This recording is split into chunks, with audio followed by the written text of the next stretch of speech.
இது கோவில் வீடியோவோட பார்ட் 10ங்க.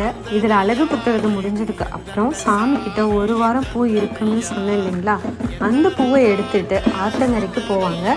இப்போ ஆற்றுல தண்ணி இல்லை, கொஞ்சமாக தான் இருக்குது. நல்லபடியாக பண்டிகை முடிஞ்சதும் சாமிக்கிட்ட வேண்டி பூ மேலே கற்பூரம் பற்ற வச்சு கும்பிட்டா பண்டிகை முடிஞ்சது. இதுக்கப்புறமும் பண்டிகை இருக்குங்க. அவங்கவுங்க ஊரில் காளியம்மன் பண்டிகை வந்து கொண்டாடுவாங்க. அதுக்கப்புறம் மஞ்சள் நீராட்டம், அது முடிஞ்சாதான் பண்டிகை ஃபுல்லாக முடிஞ்சுது.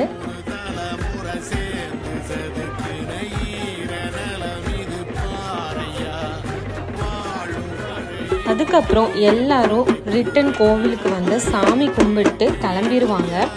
இப்போ பாருங்கள் எப்படி இருந்த கோவில் கொஞ்ச நேரத்தில் யாருமே இல்லாமல் வெறிச்சோடி இருக்குன்னு. எல்லா வருஷமும் போல் இந்த வருஷமும் கோவிலில் நாங்கள் தான் கடைசி. இதோடு முடிஞ்சதுன்னு நினைக்காதீங்க, இன்னமும் இருக்க அடுத்தடுத்த வீடியோஸில் பார்க்கலாம்.